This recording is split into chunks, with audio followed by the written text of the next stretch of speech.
Yeah, welcome back to another episode of the Format Podcast Live, Saturday night edition.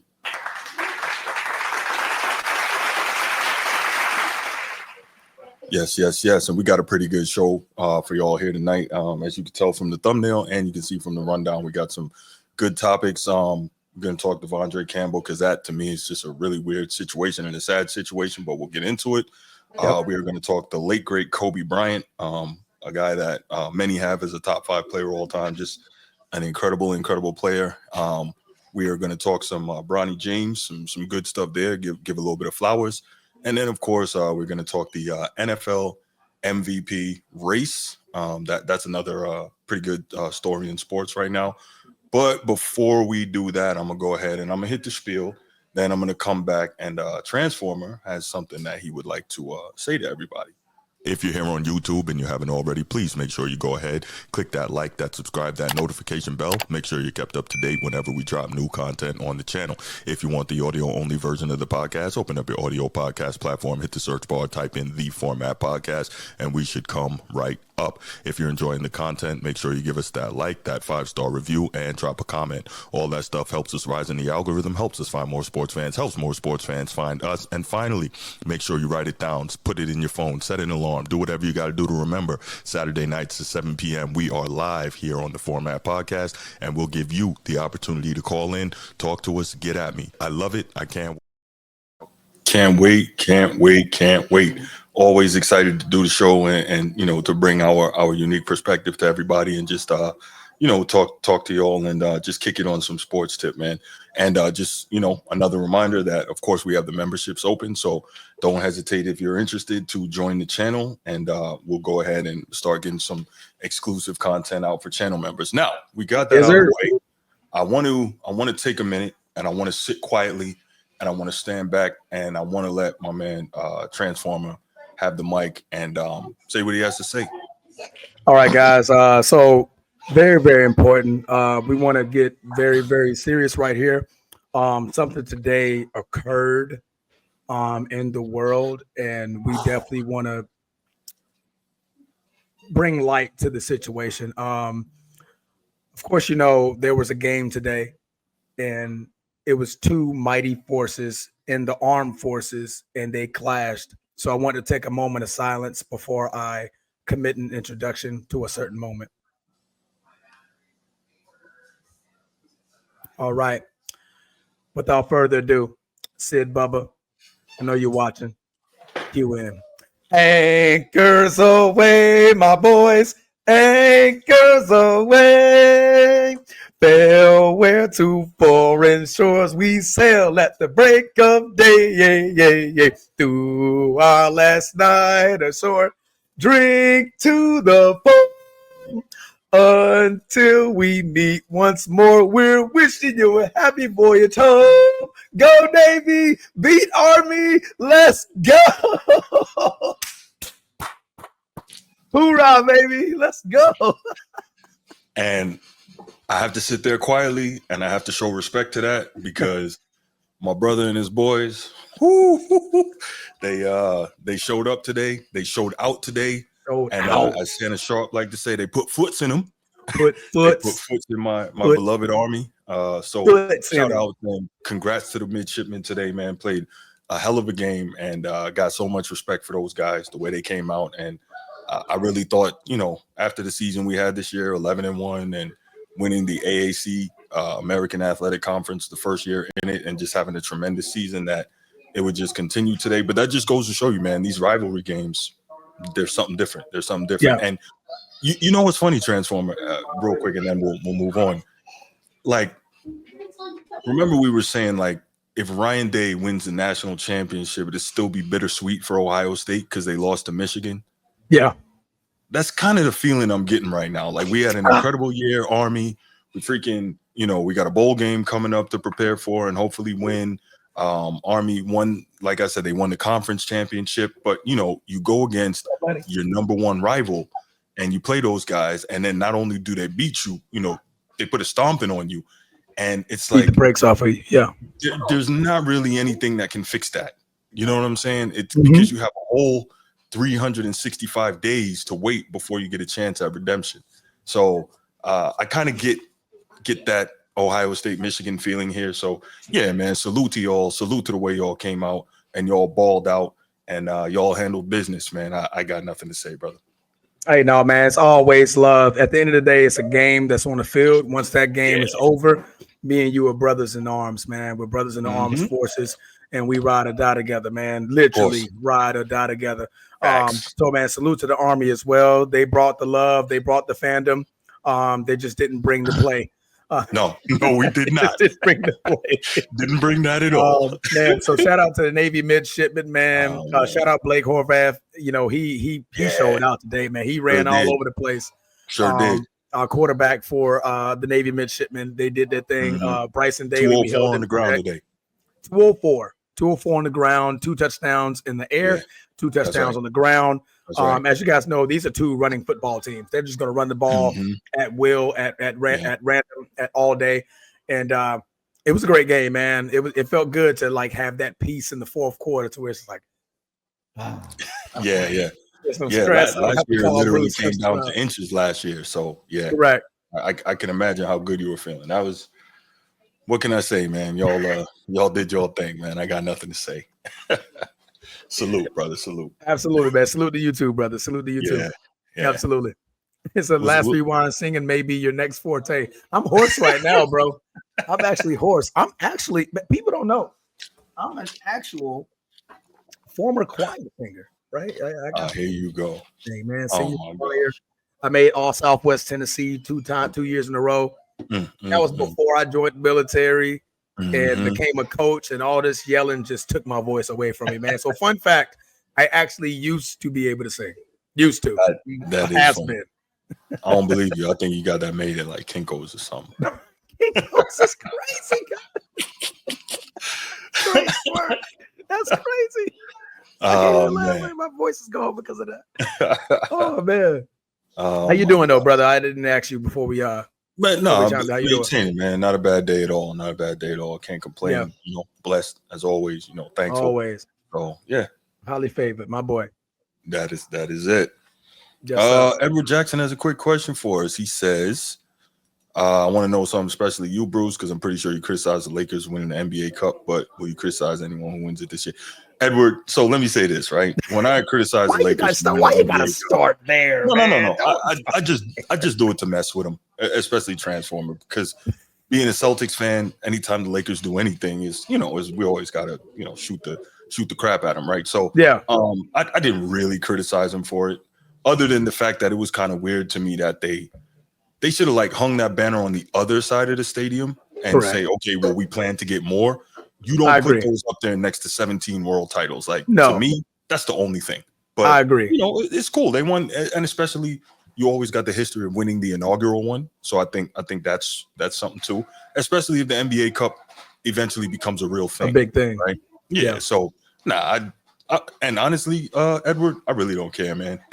I think the NBA Cup is just. I think it's just more crap trying to get some interest in the game during a very long regular season where guys don't really care that much. So, no, I won't criticize anyone who wins it. Not at all. No, absolutely. I mean, I don't hang much to it as well. I mean, the NBA Cup, I mean, that's for the players to have some type of motivation early in the season. Right. As we know, the season start off slow. It's 82 games. It's a long season. So a lot of players are just like kind of just going through the motion. So it kind of gives the NBA players something more to battle for. I mean, it feels good that the Lakers are the first, right? You know what I mean? Like I hype on Green Bay. We invented the Super Bowl, right? That's right. We invented the Super Bowl, and then we won the first 2 Super Bowls to ever be created. That's correct. So that's something you can hang your hat on. Like, 49ers or Dallas are like, oh, we got more Super Bowls. But I'm like, man, who invented the damn thing? We did. That's right. We kept winning so many world championships that we had to create something different, and we won the first 2 of those. So it's just under that same breath. I mean, we're the first to do it, but congrats to whoever's going to win it. I think it's the Bucks, and who else is going to be up? Oh, I'm so embarrassed to say I don't know. I really don't. I don't know. Because I'll say it's hard for me to really. Number one, how I feel about the modern NBA. It's difficult for me, but even beyond that, we're still, we're now rolling into the college football playoff. We're in the home stretch of the NFL. So it's like, me, the NBA is still kind of taking a back seat until like the NFL playoffs wrap up. Then it's like, okay, now we're going to really dig into the NBA. So for me personally, and this is something I actually have thought about. Like, I really should be paying more attention to the NBA Cup. Somebody's going to ask me about it. And lo and behold, right? But, looking at it, I was looking at it. It's kind of like loading up right now. But single elimination championship in Vegas. Right now, the semifinals. I believe the Bucks and Hawks are playing right now. Correct me if I'm wrong. But the Bucks and the Bucks and the Hawks are in the semifinals. So the Bucks just beat the Hawks. Okay, so the Bucks are going to go. All right. And then OKC is going to play Houston. So the best out of OKC and Houston, then the winner of that is going to play the Bucks for the championship to win year number 2 NBA Cup. So here we go. There you go. By the way, did you? Nah, I ain't even gonna. I'll get you offline because that could go a bad place. Yeah, I'll get you offline, man. Where are we? Okay, so yeah, we're going to the Mamba, and so this was. I wasn't really like planning on talking about. Yes, we know. Like Kobe. Hey, perfect timing, Kobe. Perfect timing. Yes. You know what? I can't say not a word today. I'm gloating all day. And you have a right. Sneed, you was right. This thing is loud now. Let me turn this thing down. But Media Network. That's what I'm talking about right now. I know, right? But yeah, so where are we? So Kobe. So I got something came across my timeline about Kobe today, and it kind of made me go back and start thinking about him. And I've been thinking about him to some extent more recently for a couple of reasons. I think it's very interesting. And in one of the clips that we have to play later, you'll hear. And to me, one of the things I think is so interesting is that there's two, as everything else in life, right? There's two sides of this Kobe coin, right? On one side, people are paying him a lot of homage and a lot of flowers, even more so since he passed away than when he was alive. And I think I have no problem with that. But on the flip side, I see a lot of people also seemingly trying to take shots and damage the legacy, right? I have an idea as to why that is. I'm not gonna, but I have an idea. What's up, Transformer? What you got? Anybody who ever wishes ill will upon the name Kobe Bean Bryant, step forth. Listen, that is one name you would never disrespect in the house of the Lord, the house of the Bastards, the house of the Transformer, the house of the Navy, the house of Laker Nation. One name you would never, ever, ever utter disrespect to. And that's Kobe Bean. We call him Bean short, right? Well, Bean listen, Jr. You already know how Bruce. My apologies. I didn't mean to No. I was about to say you already know how I feel about the Mamba. As much as I hate to feel the way I do about him, you already know. I believe that he's easily one of the best to ever do it. And I mean, tween spin. Just gotcha. And so I just watch this guy, and I'm always wow. Okay, it froze up right there. Anyway, I just spin off the pivot. Yeah. I just watched this guy. Gotcha. Step through, and I'm always just amazed at the mastery, right? Because it's the little things, and you can tell when somebody does something like that. You can tell that's the 10,000 hour rule. How much time they spend on the fundamentals, because you can't do things like that if you have not mastered the fundamentals, right? And so we watch Kobe, and so beautiful. He's so amazing. And then it's funny because you hear a lot of the younger players talk about Kobe, and with reverence. And for instance, like G hates this, but Tatum talks about Kobe a lot. I don't think he should. He's not anything like him, but no, Tatum talks about Kobe, and Paul George talks about Kobe. There's a lot of the younger players who really talk about Kobe. I mean, even young kids, right? I told you a couple of years ago I was doing long-term substitute teaching, 8th grade English. And so I'm literally seeing the kids, they're getting ready to leave and go to their next class, and they crumpling up paper, throwing it in the trash can. Kobe! Right. And so, I mean, just that, it's funny because we always talk about the influence of Steph Curry with shooting all the threes and what's not. Yeah. I never heard anybody shoot and yell Steph. You know what I'm saying? Like, nah, we don't do that. No such thing. Right. And that's no disrespect to Steph, because we know how great he is. We know the influence he has had on the game. There you go.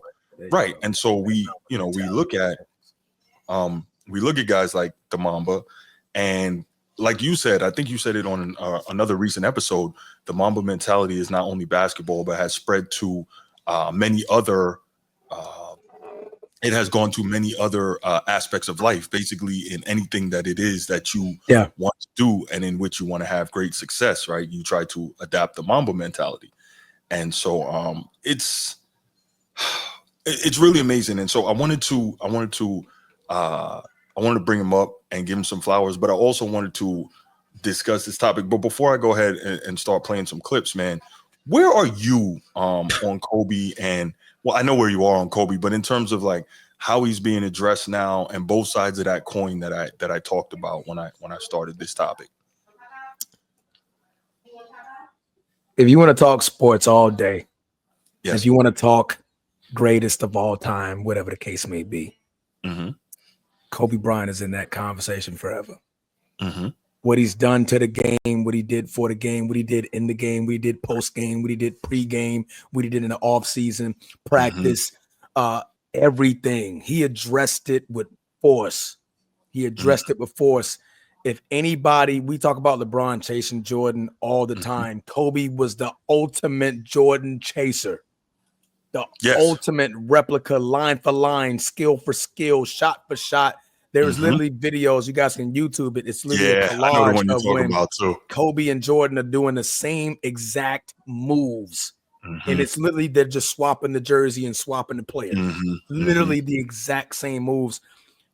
His name shall always ring bells because of that, right? You know, he fell a championship short. Nobody ever talks about it. We don't care. We don't care, right? His level of play put him on a pedestal that, you know, we can't knock him for, he came up one championship shorter than Jordan. And if you do, you're stupid. You're dumb. You're dumb, right? You're not talking basketball. You're just trying to make a better argument for another person, right? The man is the ultimate basketball athlete, competitor, the ultimate, man. I mean, granted, I didn't grow up in the Jordan era. I grew up in the Kobe era. I started watching the NBA because of Kobe. I was 6 years old in 1996, and I saw him being drafted. And I looked at the screen, and his last name popped up, and I'm like, that's me. I like that guy. I'm calling that. That's me. I'm Bryant. And I was like, Kobe. I was like, okay, I'm Kobe Bryant. And ever since then, just watching him grow, watching him mature, watching him get to the level when he went from 8 to 24, that mentality just switched. It was like everything was about practice, hard work ethic, right? And he applied it to every ounce of the game until he retired. And then once he retired, he moved it on to his daughter. He passed it on to his daughter. The same mama mentality. He ran the players, the stadium, the mama mentality gym, right? To players and stuff like that, still on the sideline type of play, like, you know, hey, come on now, you need to work on that. Like still being, you know, that force, that mental force in NBA, man. But let me stop from talking before. No, man. Like, that man was everything to me, man. When you want to talk about an idol of life, I live with the mama mentality to this day, bro. To this day, everything got to be attacked with force, precise criticism, strike while the iron's hot, right? If I find something I want to do it, I'm going to get it, right? And if I don't get it, you know, goddamn well, I put every ounce of effort, every ounce of knowledge that I could into it, man. So, bro, if you got something negative to say about Kobe, I will let that thing go in one ear and come out the other, and then down the toilet. And you know what's funny, Sneed, this is a great point you made. Kobe is a redemption story because we all know what he got caught up in. I'm not even gonna go into the details. We know what he got caught up in, but to see, and obviously it was a different time, right? If that happened now, he wouldn't have been able to play during the proceedings. But to see how he was able to compartmentalize, put that to the side, come to the games, give dudes 40, dominate and destroy everything in front of him. Meanwhile, everything that's going on the other side of his brain, he was able to get, lock that away for 3 or 4 hours, seek and destroy, right? What is it? What did what did John Connor say about the Terminator? He said he doesn't care, he doesn't have feelings, he has no remorse. He's just good. What did he say? He will never stop coming until you are dead. Like that's That's remember that part in the first one? Yeah, that was Terminator 1. Yeah, when he was trying to explain to Sarah what the Terminator is and how he works. Mm-hmm. You can't explain to him. Coming to kill you. Reason with him, no feelings, no remorse, and he will never stop until you are dead. And that's Kobe, man. And I don't even think it's a function of trying to lionize him after he's gone, because just in a little bit of B-roll that we played there, you can see the effort, the work that he put into it, because he wouldn't be as good as he is if he didn't. You know what I'm saying? And so, why are you asking me that, Bruce? Why are you asking me that? Some things you don't like about Kobe.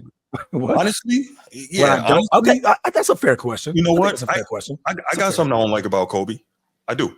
He wore purple and gold. That's what I don't like. Real talk. He wore purple and gold. So serious. I like it. I'm with it. I'm with it. I got it. I got it. You ain't got to say nothing else, Bruce. There you go. That's real talk for me, you know?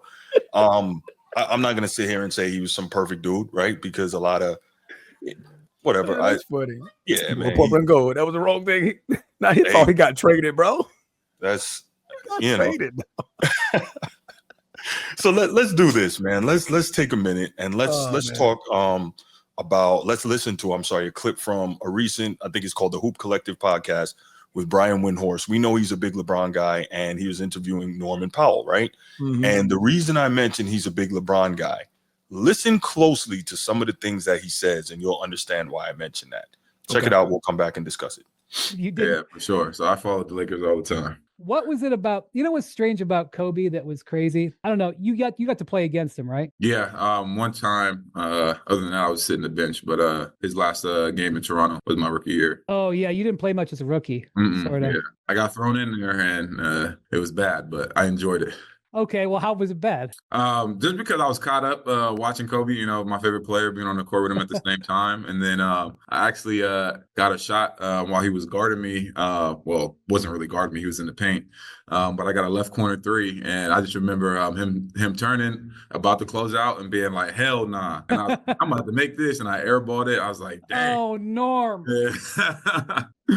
Yeah, but it was just a great moment to be on the floor with him. But yeah, he definitely got in my head when he said, hell nah.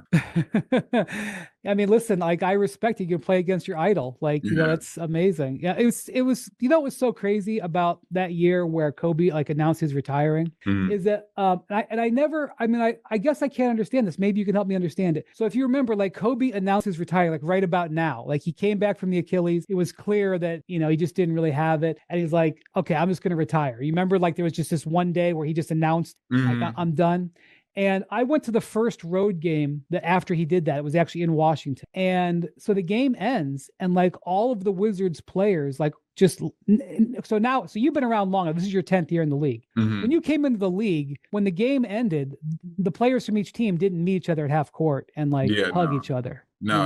It was if you knew people, new guys from college, in passing, you'll say, what's up and talk for a little bit. But other than that, it's wave and you going right back to the locker room. Right. Now it's a convention. Now, then you guys would do that sort of usually in the loading dock or whatever. Yeah. So that just didn't happen back then. And so I'm at this game in Washington. It's his first road game since he announced. And all of a sudden, there's this pilgrimage of guys who just had to come up and they were just drawn to Kobe. And I mean, in retrospect, that whole year was like that. And of course, now that he had this unfortunate death, Kobe has become larger than life. But I totally get you grew up as a Kobe fan. You were a kid watching the Lakers win championships. How old were you when the Shaq and Kobe Lakers? You probably 10 or 12? 10, 11, something like that. Come on, man. They're winning 3 championships in a row. Of course you're a Laker fan, right? But what I didn't understand was all these guys that were his contemporaries, guys he was playing with, who he treated like crap for years, cussed him out, whatever. And they were lining up to hug him.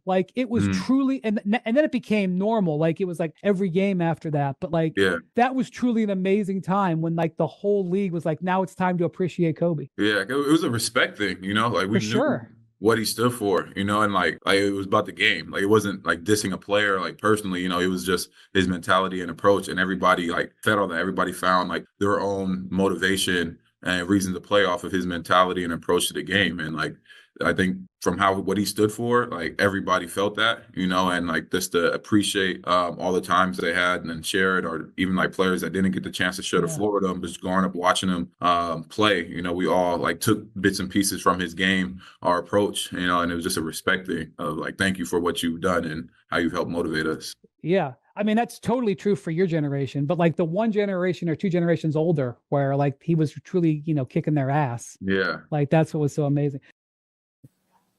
Okay, so I'm no Lakers fan, right? So I don't have a dog in the fight. And I see you shaking your head. So that means you picked up on what I was saying, right?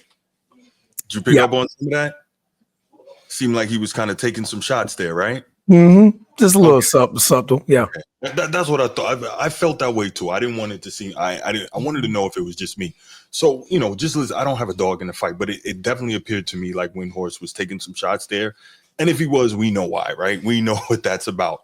It's almost like, well, why is Kobe such a big deal now? Is it because he's dead? He talked to people like crap. Like, really? Which is funny because people who played against him, like Jalen Rose, says Kobe really didn't talk much. Like, he just out there destroying you. He didn't say much. Kind of like a little more physically demonstrative, but didn't really talk, like almost in that Tim Duncan mode. Like, he just going, and that'd be that, you know, not really his response would be this right here. Okay. Yeah. All right. That's what you want. Okay. all right. Right. We locked in. I'm about to clap you up. Yeah. Right. So I thought that was super interesting. I'm like, why did he feel the need to say why did he feel the need to take those shots? What are your thoughts? Because you heard it too. Like I said, man, I guess you want to be objective a little bit. Like, okay, but he wasn't always the biggest. He wasn't always the most beloved, right? Like, you know, there's probably some player. You're not gonna find one player that's gonna come out and be like, man, I hated Kobe. I hated him doing that. They all give you the same response. That man wanted you to work harder than him. Why can't you say I hated Kobe? Right to this day, for instance, I'll make an example. James Worthy, another one of your guys, all-time great. He says, I hated Larry. But I respect him. Why can't you say that about Kobe? You don't, right? Why can't you say that? No, that's a good point. That's a very, very good point. So, you know. I mean, it's weird because, I mean, you know that, you know, watching Kobe and, I mean, you hear the stories on how, you even seen it. What was it? Not Saturday Night Live. It was a tonight, late night. Is it Leno? Leno, I think. No, I don't think it was Leno. Leno, was Kimmel? Not Kimmel. No, I don't know that. Was it? No, it probably was Jimmy, and he played the B-roll of when the Lakers finally won a game. I think it was Nick Young, Sakure, I forget dude with the dreads. I forget his name. But they were celebrating that they finally got a win, and they were like, "Yeah, we back." Blah blah blah blah blah blah blah blah blah blah blah. You see the video, and then it immediately cuts to Kobe, and Kobe's looking at the screen like, yeah, this is not right. Like, really? We celebrate when we get championships. This is not what we celebrate. And he just looked and said, "If I was on that freaking floor, all of them would have been gone." Right. He was like, all of them would have been gone. He was like, that's not it. If you remember the famous quote, if anybody in the chat can finish this up, in 2009 NBA Finals, after Game 2, somebody asked him a specific question, and he responded with 3 words. Put in the chat if you know what those 3 words are. The 3 words, 2009. I'm pretty positive. 2009.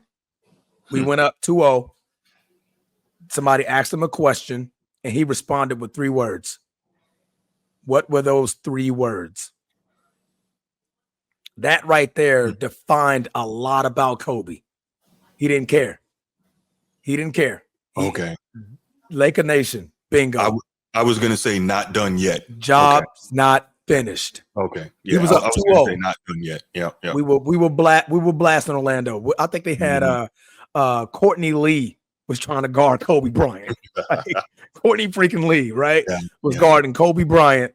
And Kobe was, even though Kobe knew he had him, right? He was like, man, I know Kobe knew he can win that series. He felt he can win anything, right? But it was the mere fact that even with a straight face, like even with anger in his eyes, like you can tell, like even though I'm up 2-0, that's cool. I mean, is the job's finished? Why should I be happy? Why am I celebrating? I'm not celebrating nothing. I still got 2 more wins. It's 4 out of the 7, not 2 out of the 7, not 2. Then I'm automatically going to win the championship. I need all 4. Job's not finished, right? Ask me another question. Right. You know what I mean? That's Mamba mentality, bro. Like, man, boy, I can talk about this all day. You know what's funny, Christ. real quick too? I feel almost bad for whoever he had to run up against in the finals in 2009 because they had to pay for what happened in 2008, right? Oh, absolutely. And then we paid for it in 2010, right? So, and it's especially like it wasn't a grinded out 7-game come up short. Like we smoked them in game 6. I think beat them by 39 in game 6 in 2008 to close that series out. And so as a result, you know, okay, now freaking the Magic gets it handed to him in 2009, and then we come back in 2010 and you know, he gets the better of us. So yeah, man, I feel bad for both of those teams because he immediately went to practice. They was like, what's the first thing what's the first thing you did when after the finals was over? I went to practice. I put up 10,000 shots. I didn't leave the gym to about 2 a.m. Came back about 4:30. And you know what? That's how we got down. So I got Bruce, down. I knew what I wanted to do. This is MJ, Bruce, and that's no disrespect to Kobe, but yeah, this is MJ. I don't think that's a difficult choice for most people. For him, me, I'm taking Kobe. I can't. I've seen Kobe. I witnessed Kobe, so it's different. That's fair. Yeah, that's fair, but you know, trust me, prime MJ was man, that 32-8-8 season, woo, that dude was absurd. Man. No, Laker Nation, there was nothing to be happy about. Job's not finished. Definitely not. No, I totally get it. And that's what Kobe said. Kobe said that. Okay. He was repeating what Kobe said. Like, what's there to be happy about? Job's not finished. And then the next report is the job finished? Are we finished? And he was like this the whole time. Right. Can we finish? So job's not finished. What am I smiling for? Yeah. I'm locked in. I'm ready to go to practice right now. Right. I was definitely I thought it was interesting to kind of hear what Norman Powell had to say in terms of the influence, because he was a kid he's from LA, so he grew up watching Kobe, Shaq, Lakers, right? So obviously that influence is there. That's his favorite player, much like Paul George, etc., right? And so I get that, but in listening to that short little interview there, I'm like, why is Windhorst? Well, again, I knew what he was doing, but I was like, that's not cool what he's doing. I didn't say, you said that. I didn't say that. But I know. You said that. I'm just saying that wasn't cool, you know, the way he's, you know, taking those shots. And he's not the first person I've actually heard say that. I think I heard Cowherd say it too, someone else. And I'm like, why? And I always say 2 things can be true, but this one just seems a little fishy to me that, you know, people who clearly have been on a certain team for a long time are now pushing this narrative as if Kobe wasn't respected and revered, you know, while he was alive, after he retired, and even while he was playing. So like, that's stupid. Let's hear some commentary. This is from The Jump. This is from a few years ago. The Jump on ESPN. Paul Pierce, Matt Barnes were there, and ESPN senior writer Zach Lowe. So let's hear what they have to say. They had some interesting things as well. So let's do that, and then we'll come back and address it. Why is Kobe's influence on this current generation so profound? So when I interview players, the thing that players are usually most excited to talk about first, if they don't know me, is some nuance or craft of the game, some piece of footwork that you see their eyes light up. That was Kobe. Kobe was an expert at every trick of the game, every trick of footwork. And so young players see that, they admire that, they know that's a guy, that guy put in the work, that guy was an expert craftsman, that guy's someone I'm trying to emulate. And the second thing you hear is, for better or worse, make or miss, that dude was fearless, absolutely fearless. And that's what fans loved about him. And that's what players, I think, not every player is fearless in a big moment. Not every player wants to take the last shot, right? You guys can speak to that more. And like, people admired and loved that about Kobe. They envied it, I think. Like, I wish I had that in me, that sort of fearlessness, that sort of ability to shake off a miss and go back next time with 2 seconds left and shoot it again. Paul, what do you think about this generation and their connection to Kobe? You know, he just he's everything for this generation because I come from, like I said, the Magic Jordan generation, and now you have Kobe. And the one thing that'll be always talked about is his work ethic. You know, kids now have a great understanding. If you want to make it, this is how you have to work. And Kobe led the charge on that. When you hear the stories about him playing in a game and then the game is over, they lost or won, you know, everybody's getting showered and dressed, but Kobe went back out to the arena and got some shots up. I was there when he did it in Miami. In Miami. He went back out there and got some shots up. That's unprecedented. You don't hear stories like this. And I remember I did that now. Like, I heard that Kobe did it. Yeah. I didn't play well, so I did.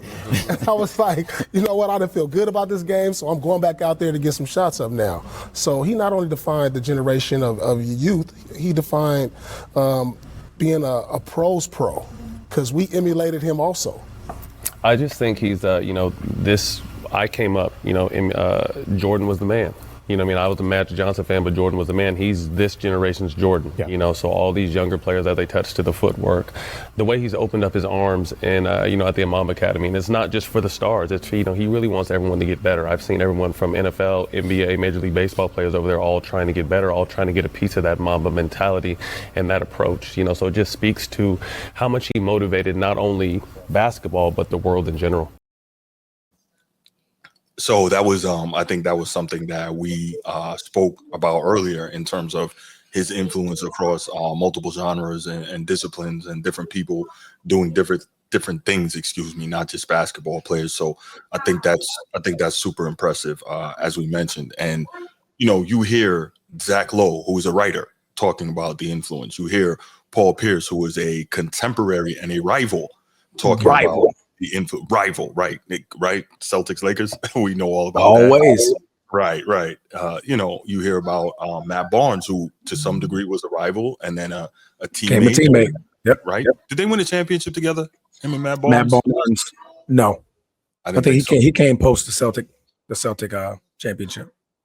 Okay, there you go. Yeah, I think Matt Barnes. I think he won one in Golden State. But anyway, the point is, so to hear that, and you hear it, kind of across the spectrum from different people and kind of different walks of life, and at guys who came in the league at different points in their careers, et cetera. Just again, back to that influence, man, I think is just really, really incredible. And, it's just something that I wanted to talk about because oddly enough, even though Kobe gets a lot of love, I don't think he gets enough attention and enough flowers. And again, I know why that is to some extent, but I don't think it's enough. So I was like, you know what? I'm going to do my part here to give, and I'm not going to call him the greatest Laker. I'm going to say 1A. I'm going to do my part to give 1A Laker, his due, his flowers and his love, man, because he deserves that for, what he was able to do, and how basically, like Snead said earlier, by giving himself, his body, his everything to the game, what he was able to become and how many people he was able to inspire. I think it's truly incredible. I mean, you can't speak enough on the influence. I think, we're going to get a lot more Kobe talk in the next couple of weeks. I believe is it CNN? No, CBS. They're doing a 3-part documentary on him. So we're going to get a lot more love over the next couple of weeks to a month. So I think it's a 3-part documentary that's going to be releasing here soon, I want to say, just to go over more about his reign, right? His work ethic, his legend, right? He's forever a legend. He's got freaking courts painted with his face on it all over the world, right? Very very loved overseas. As you know, he was very very fluent in French, Italian, German, Serbian too. Serbian, because he spoke to Luka Doncic. Luka Doncic tells that story. He heard somebody talking his language. He turned around. Who's speaking my language? Like, what? Yeah, he speaks Serbian. He's like, but Kobe, everything, man. Even with fluent languages, other languages that are not his. Granted, he grew up overseas as well, but it's like that plays a big role. Absolutely, that plays a big role. But he was like his work ethic went to that, right? Like he would answer questions from foreign reporters in their language. He's not responding to you in English. He don't need a translator or nothing like that. He's responding to you in that language. So his work and Powell calling out plays and coverages to each other in Spanish, like exactly, man. Just, so yeah. Another thing is his fearlessness. Yes, man. I always absolutely. the one shot I love of Kobe is when he's facing Kevin Garnett, Paul Pierce, and Rajon Rondo. After him and Rondo got into it, Paul Pierce walks up, backing up their teammate, and Kobe just stared there and looked at him like, "Okay, what you gonna do? What all y'all gonna do?" KG said he walked up. He was like, "I knew what time Kobe was on." right. Just came over there to be like, "Hey, man, man, Kobe, chill. You know what I mean?" But because Kobe was like, I'm gonna bust his ass. I'm gonna bust your ass, and I'm gonna bust your ass too, right? So that fearlessness, like I don't care. Nobody don't have to come up behind me. I'll stand here 10 toes down, and I'm gonna face all three of y'all, And so that fearlessness, man, that's something that this game is just doesn't have anymore. Lacking. You know what I mean? Like fearlessness, fearlessness, man. That tough competitive edge, that just mindset of like, the job's not finished until you're hosting up that trophy. Yeah. And once that day is over, it starts over. Right? It I starts agree. right back over. I'm back in the gym. I'm back in the lab working on my craft, working whatever I felt like last year. Oh man, I couldn't I could have pivoted better. I need to do another pump fake. I need to do a spin right here. Like, okay, I see he's checking with the right, so I'm gonna attack the left. His left foot is just 2 inches in front of the right foot. So if I go at his right foot and he takes that step back, I'm gonna cut back the other way. That's the way his mind works. Yeah. Right. Yeah. So boy, man, it's like we could talk all day. Master of minutia. Absolutely. No, you're 100% right, man. It's just it's so awesome. By the way, quick note when it comes to the Lakers, I'm sure Laker Nation knows this. I don't know if you know this. What's that? KG, when he was kind of going to be on the block because he had the no trade clause, so he had to approve it. He wanted to go play with Kobe Lakers. first. Yeah. He called and Kobe was away in China. Kobe missed the call and didn't get back to him. Thank you, God. He might have had about 3 more. Oh boy, KG. Now, granted, we probably wouldn't have got Paul Gasol at that point. But boy, KG, you got a maniac in KG. A maniac, and you got the most fierce competitor, a psycho killer, and Kobe. Yeah. Man, listen. Yeah. First of all, it wouldn't have been nobody in the West. The East to compete. Because I don't think if KG's not in Boston, then here we go. Who does Boston have, right? Danny Ainge blocked that trade. I've never heard that. Go ahead. Put it in here, Laker Nation. Let me hear that. He couldn't block the trade. He was how would he be able to block? Right. I'm not saying you're lying, Laker Nation, but Laker Nation. No, I think he's probably saying that because Danny Ainge and Kevin McHale were so tight. Remember, Kevin McHale was the GM in Minnesota at the time. Danny Ainge and McHale won championships together in Boston, so they were boys. So I'm sure he told him, like, if he heard about it, he may have told him, don't do it. Right. Yeah. Right. Great point. Right. So it could be that. Yeah. So he's like, yo, don't send him to LA. Send him over here with us. Yeah. And then of course, it could be the other guy who's may he rest in peace. In a way, that boy David Stern. Oh, okay. I got you. David Stern. I got you. He got tired of seeing Kobe succeed. Like, no, stop that. No, he's not going there. We're not trading him. Stop doing that. Yeah. Chris Paul. Which Paul? So, not Chris Paul. You can get Jake Paul over there. What does LeBron say about Kobe in this interview you're watching? Because like at the house watching LeBron. He's not disrespectful when he talks about Kobe, but I don't think he pays the homage that he should. He has before in a lot of interviews that I've seen about LeBron. I'm in referencing Kobe. It doesn't seem that way to me. But really? That could just be me. That could just be me. That's what I'm saying. You may well be right. What do you call it? Even when LeBron was in Cleveland, his first stint in Cleveland, oh boy, he gave that boy. He was like, I'm Kobe lover. I idolize Kobe. Kobe was the best player in the league. I remember hearing that. Yeah. You're right. But okay, so let's go. Oh, Bruce asked a question. Where were y'all when the news dropped about his untimely death? You wouldn't believe it, Bruce. I was sitting at this desk, and I believe I was still in school at the time. I was finishing up my degree, and I was working on something, and it kind of came across, and I didn't believe it. I didn't think it was real. So, you know, journalism school. So I immediately like looked it up, and I wanted to check the sources, and then I wanted to double source it. And when I found out it was legit, I was like, oh my gosh. So yeah, I was sitting right at this desk when I found out that this news dropped. I was in Tampa, Florida. Oh man, don't get me to tearing up on this joint. I was in Tampa, Florida, in the backyard of my wife's mom's house. We were out there having a good time. We just had a couple of barbecue the day before. I believe this was a Sunday because we had to drive back to Jacksonville that day. So I was in the backyard and I had my watch on, but my phone was in the house. So I noticed that my watch just kept going off. It was like bling, bling, bling, bling, bling. I'm like, just buzzing. Trying to spend time with my family. Then I started getting phone call after phone call after phone call. And I'm like, what the world is going on? Like, is something going on? So I finally go in the house and I grab my phone and I'm seeing everybody like calling, checking on me. Like, man, B, man, we here for you. You know, like, let us know we need to talk. And I'm like, what the fuck are y'all talking about? It was like, man, we're sorry to hear that. We know that hurts. And I'm like, all right, somebody tell me what's going on. And then somebody finally, I believe my brother Sean, I believe he's watching here. And he be up and, man, I'm sorry to hear that about Kobe. And I'm like, Kobe? Hear what? He been retired? Bro, what you talking about? It's like, it's over. Right. And so I finally opened my phone and then, you know, social media and stuff like that. I was like, oh man, RIP Kobe. And I'm like, no way. Nah, not Kobe.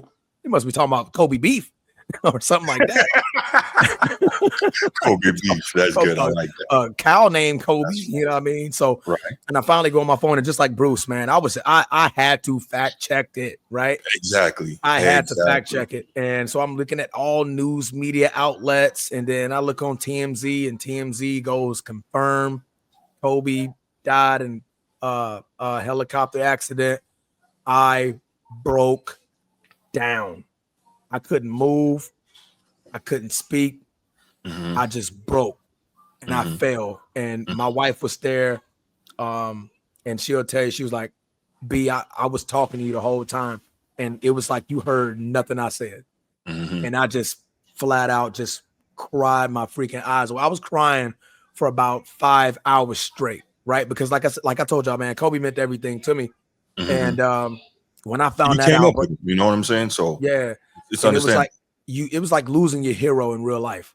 Like, you know, Spider-Man and Superman was to be a real person and he dies. You're like, man, that was our hero, right? We lost our hero. To me, he was our hero. He was my Avenger. He was my Superman. And bro, I had to drive 3 hours back to Jacksonville that same day. And I was crying the entire drive here. Came in my closet and I grabbed my Kobe jersey, number 8, that I actually bled on due to an incident me and my partner had back in the day that I bled on, and I grabbed it and I cried for the rest of the night, bro. Like it hurt that bad. A grown man just sitting in the closet, holding jerseys, balling out, man. But bro, it sucks to this day. It sucks to this day, man. I couldn't for the whole like a year or two straight. Every time somebody mentioned Kobe, I teared up. When he had to play the game and Bron came out with the speech and that man took the letter and he threw it. And he just was like, I'm just gonna speak from my mind here. I bumped the right, and I'm like, bro, speak it. The whole 24, everybody walked out the 24-second shot clock. The NFL got involved. You know what I mean? They kneeled down at the 24-yard line and stuff like that. But it was just like it was emotion after emotion when 2K came out and they played that whole freaking intro and it was all Kobe. Cried again. Like I just couldn't stop it, bro. But yeah, man. I feel you, bro. I'm still crying. I want to tear up so bad, but I'm trying to hold it down for Laker Nation in the chat. No doubt. Hold it down for Laker Nation, man. So, but yeah, man. Quick question. Who was this? What was his name? Kobe 824. Henny Hardaway. Kobe wasn't really likable, to be honest. Just curious to know if you would expound a little bit. Henny Hardaway. Boot him. No, I mean, I'm curious to know, like, hey, this is a space where everybody can talk. You know, if he feels like sitting in the closet is crazy enough for you. Kobe, if he feels like Kobe wasn't likable, that's fine. I'm just kind of curious to know, like, breaking down over a stranger yeah, dying is wild. if I'm he gonna can- repeat your stuff, Henny Hardaway, because you can say what you want, but you damn so ain't gonna say it in my face about it. That's on Man, game. That's on hey, everything. not even that So serious. you can Transformer, get out of here everybody with that. I ain't gonna tolerate that disrespect on the channel. Nah, man. Look, it's all good, man. You know, Yeah. people see what they're Henny gonna say. Hardaway, pull up and boot him. Hey, you heard me, Nino, boot him. Right? You know what I mean? Make all your jokes Kobe elsewhere. didn't need the NBA. That is crazy. He didn't. That is crazy. Like that obviously helped to spread his popularity to a global level, but he didn't need it. Now, Henny Hardaway, let's based off what his teammates have said. So this is the thing, right? I think it was less he wasn't likable, and more so, think about it. When he arrived in the NBA, this dude was 17 years old. He couldn't go out and chill and party with his teammates, right? Couldn't sign his own contract. Right. And he's the type of dude that wants to sit back and read a book and learn something, or be in the gym working to become the absolute best possible basketball player that he can be, right? So I don't know why maybe some of said teammates didn't understand that, like, oh, he's not likable. No, he just simply literally legally can't be hanging out with y'all, right?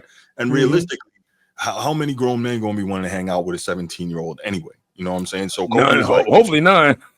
right. So Kobe's like, I'm in a different place in my life. I'm gonna focus on what I need to focus on to become the best version of me that I can be, right? Yeah. Whether it's reading books or whether it's being in the gym 24/7 trying to become the best player. And clearly we saw that his disposition was different, right?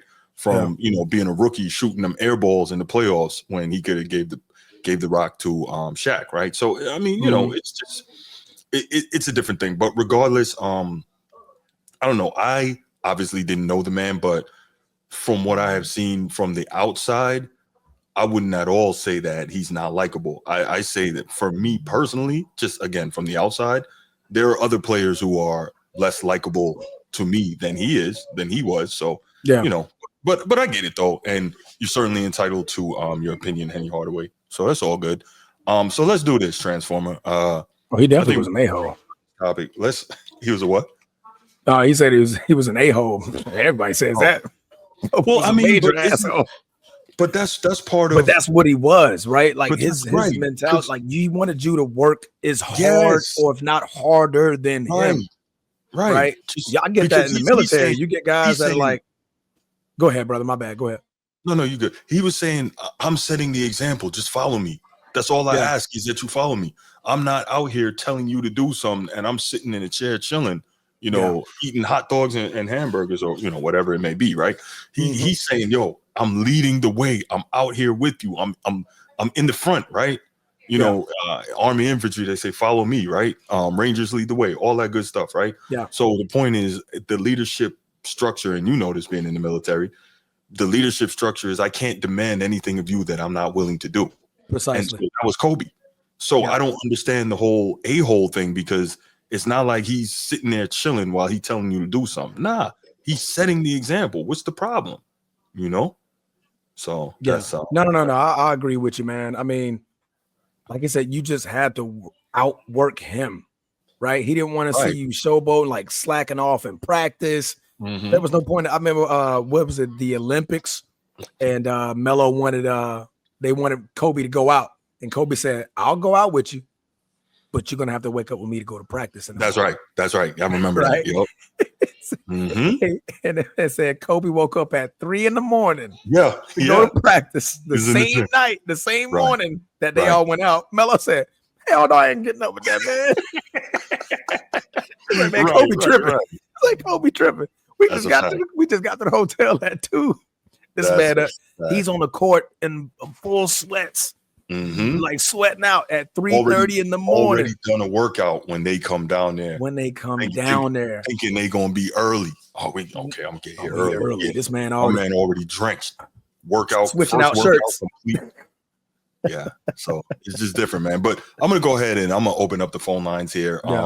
I would love to hear you guys' thoughts on Kobe, on his influence on the game of basketball, his influence on the NBA. I would also like to hear if I'm crazy or you thought Brian Windhorst was throwing some slick shots at the Mamba, because I'm very curious about that. Transformer Actually, said that's he not what I heard meant it. to post. I feel like I heard it as well, but we could be paranoid or crazy. Sid Bubba, what's good, bro? How you doing, man? I'm doing real good. I know you are, man. Wasn't a 13 beating down from the Navy. That's right. Salute my boy Transformer. That's Shit, right. We got. I can't say nothing, man. but I had to drop that pin before I go in, Bruce. What's that? I had to drop that pin before I go in. Oh, you had to. That's right. I would have done the same. Oh, man.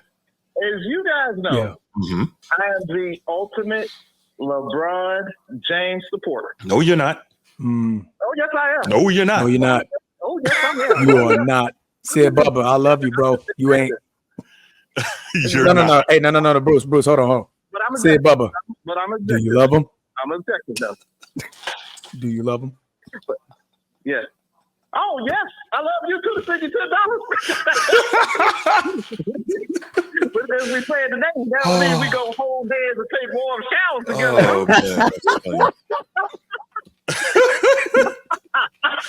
man. Oh, you're crazy, man. Oh, my in all goodness. seriousness, being the ultimate LeBron fan, my honor and respect for Kobe Bryant. Oh, man. If it wasn't for Kobe, LeBron James would not have 4 titles. And I'm going to give everybody the history and the rundown. Yeah, I want to hear that. Whoa, hold on. Yeah, I saw that. Okay, I'm looking it up. My bad. Okay, go ahead. I'm sorry. Okay. So just think about it. When LeBron was a teenager at Adidas ABCD camp, Kobe Bryant told him, in order to be successful, you got to do 2 things. You got to work hard and you got to take care of your body. Right or wrong? Right. And that's what he did.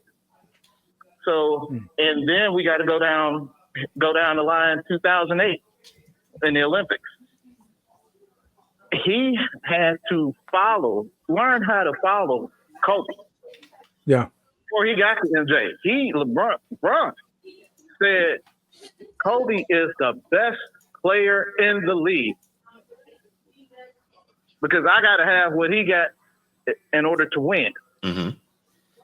Then 2010, 11 happened. They lost. You know who was support after everybody trashed LeBron? And I was keeping names, checking them off. The one guy who supported him was Kobe Bean Bryant. And read the excerpt of the Mamba mentality. He said, I told LeBron this, in order to be successful to win titles, you got to play every game like it's the final. Every game is the game 7. And he took that after he lost from Dallas and went on. And that's how he jumped up. And also, remember this too. When he left Cleveland, what did he say? I'm going to take my talents to South Beach. Where did he get that from? Man, Bruce said that the other day. Kobe, I'm going to take my talents I will forego college and take my talents to the NBA. Yep. But I'm just saying, in order to be great, if you're going to be that Michael Jordan or that Kobe Bryant, you got to learn that from somewhere. So that's learn. Is great. And I'm going to tell you what, I'm a LeBron. I took them all on. Dreamers Pro, the other angry guy who said we got to learn this education and stuff. I had to twerk him up with facts. But with that being said, if it was not for Kobe's influence, then LeBron would not have been as great as he was. And then going back into 2012 All-Star game, Kobe said, man, shoot the ball, bro. Shoot it. Shoot it. Yep. So without Kobe's influence, I don't think LeBron would be the player he was because, Kobe had Mike as big bro. He imparted his wisdom to LeBron. He didn't have to do that, but he was gracious enough to do that, to pass on the mantle for the next generation of players. So that's why that man is so special. Right. I love it. I love to hear it. As much as you love him, I love him. Nah, Sid Bubba, real talk, and Transformer could tell you this. As much as it hurts me, I got a lot of love for Kobe. I feel about him, and it hurts him, Sid. About Magic, you know, it hurts him. It hurts him to his core. You know it does. It hurts him. You know every time he got a but strand of hair that doesn't exist. But his boy, Bill Russell, the ultimate Celtic fan, loves Kobe Bryant as well. That's right.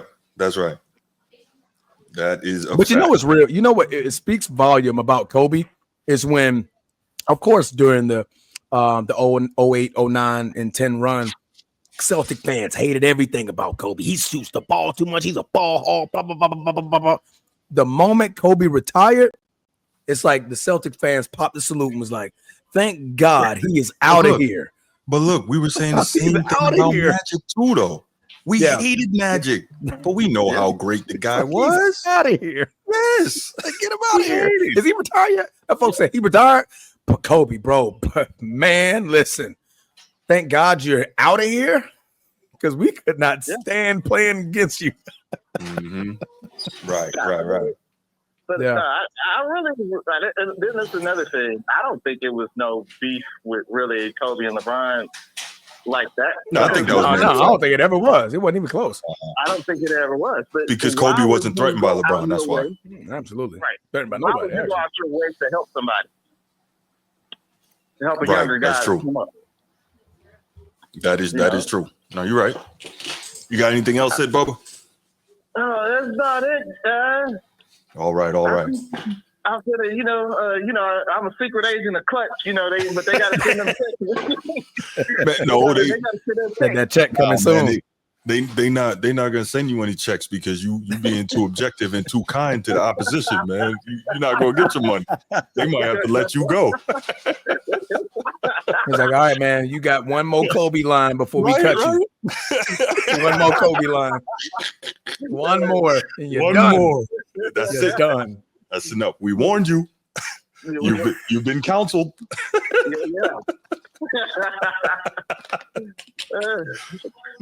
right, fellas. I salute y'all, brothers. I love you. Yes, sir. Hey, man. Navy said, Bubba, I appreciate you, man. All right.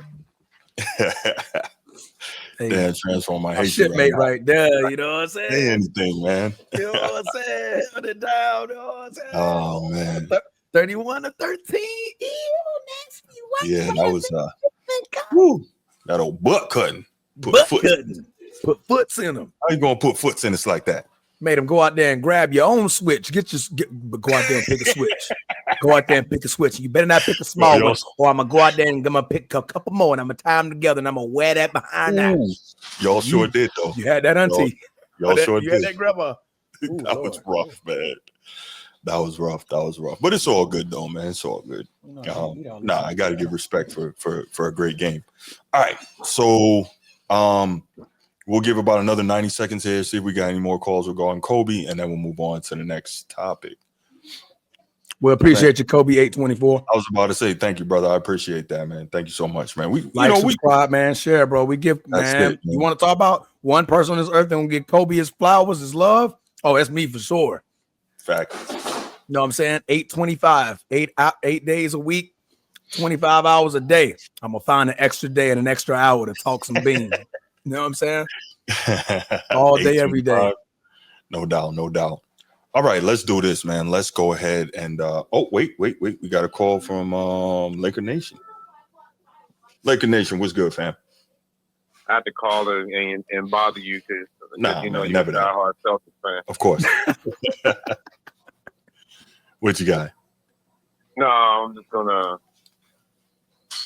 I was gonna say with that one hurt thing, it was some sort of shot, but I don't like people like him, Gil, and all them. I'm trying to tune it.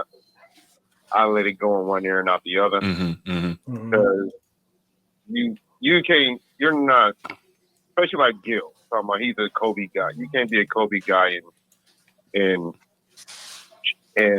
taking shots at him every chance you get to boost up somebody else. Don't give a damn about it. especially the last one. It's because they're playing for the same franchise now. Mm-hmm. Mm-hmm. So, Yeah, I think it's kind of weird. Definitely. And it's kind of like it's like they started this retarded beef that never really happened. Like media orchestrated fake beef between LeBron and Kobe, like he doesn't like him and stuff like that. When it's the media started that, and then LeBron fans just kind of took it as gospel and ran with it. Mm-hmm. Mm-hmm. I mean, it's all good though, man. We got what we got, but I mean, I'm glad that that came across my timeline today for whatever reason it was, and so I said, you know what, I'm gonna go ahead and I am going to do a segment talking about this guy and giving him his flowers, because we don't do that enough. You know what I'm saying, in terms of just his greatness. And I mean, like we can look at all the stats and all that, but realistically, man, just watch that dude play. It's so amazing to me, and you'll hear this later in the NFL MVP segment, how stats have just so taken over the sports conversation. Like, of course, stats are important, but I've never seen them be more important across all of sports than they are today, and it's so weird to me. Yeah. It's like what Eddie Murphy say, who you gonna believe, me or your lying eyes? You know what I'm saying? Like, like what you see is totally irrelevant as long as the numbers are there. So it's like, it's not really. I mean, of course, the numbers, the stats are important, no question, but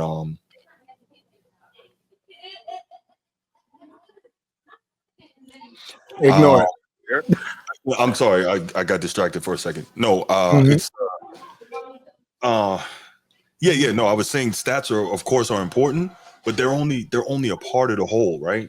We can't just blindly throw stats out there. Oh, here's the stats. The stats say this and that, you know? And it's like, not quite.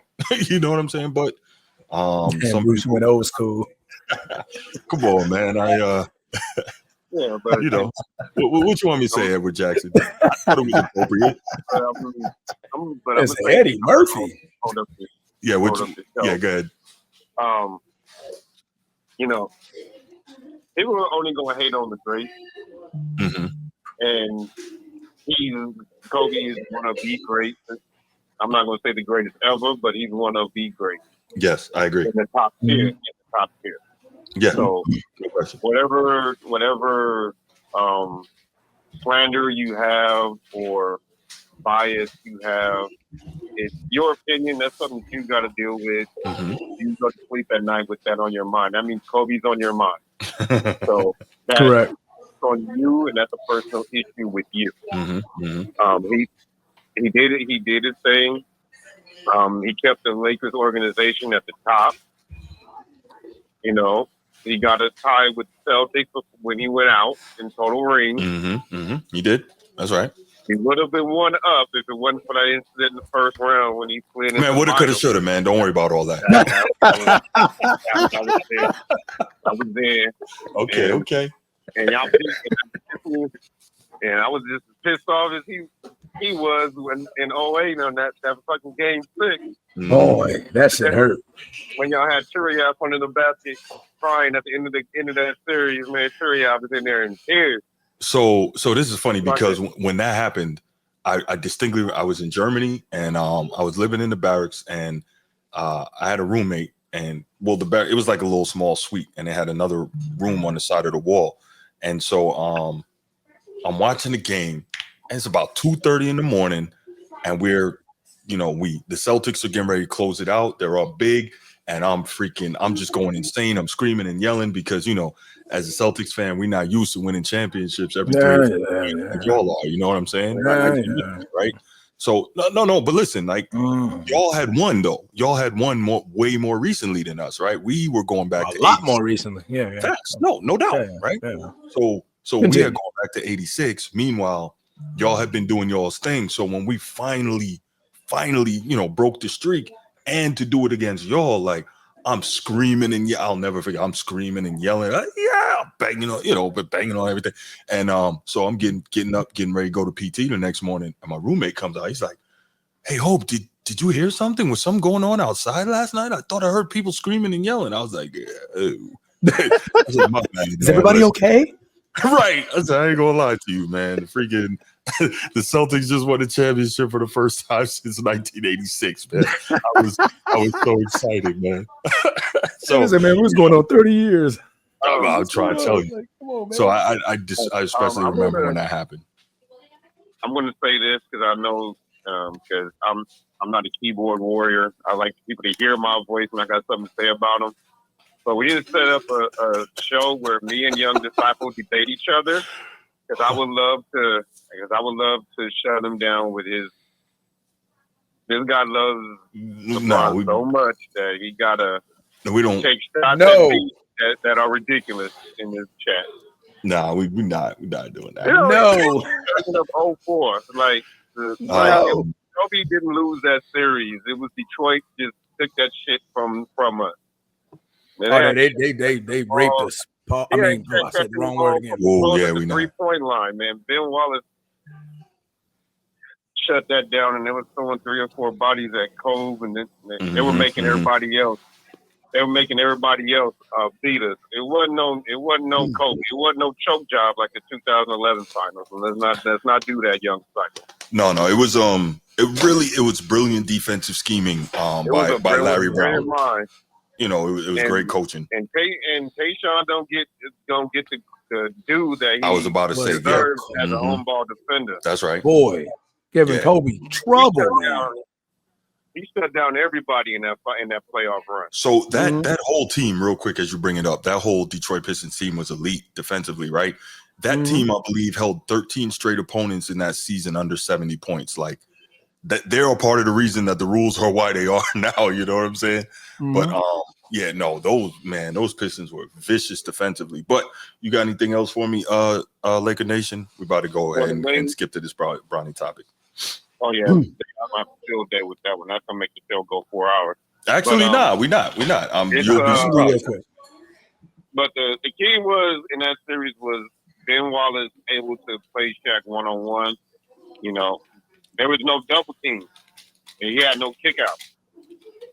So that was one. And having Shaq catch the ball off the block out closer to the 3-point line, like they forced a triangle further out. Kind of disrupted the offense, and the Lakers weren't being patient enough to, force the East to set it up the way they wanted to. They were trying to rush things, and of course, the talk with Karl Malone and Kobe and the GP getting dogged out by Chauncey Billups and all that other stuff. Man. Karl Malone was hurt. Yeah. But of course, I'm talking about the incident with Karl Malone making those derogatory, Oh, yeah. I got wife you. And all that. Yeah, the wife conversation. Oh, that's right, yo. Vanessa. They were dealing with that. They were dealing with that too. So I only said that is because, people like to bend the truth. They don't put everything out there. They just want to say, oh, Kobe was the reason why they lost in 04. That's why I said I want to debate him because I'll throw all the facts at him and tell him, okay, what is your response? Like, what is the reason why this happened? Yeah. And if it's bullshit, what I know is going to happen, it's going to be emotional bullshit that's going to come back. I'm like, you lost, boy. Go sit down somewhere.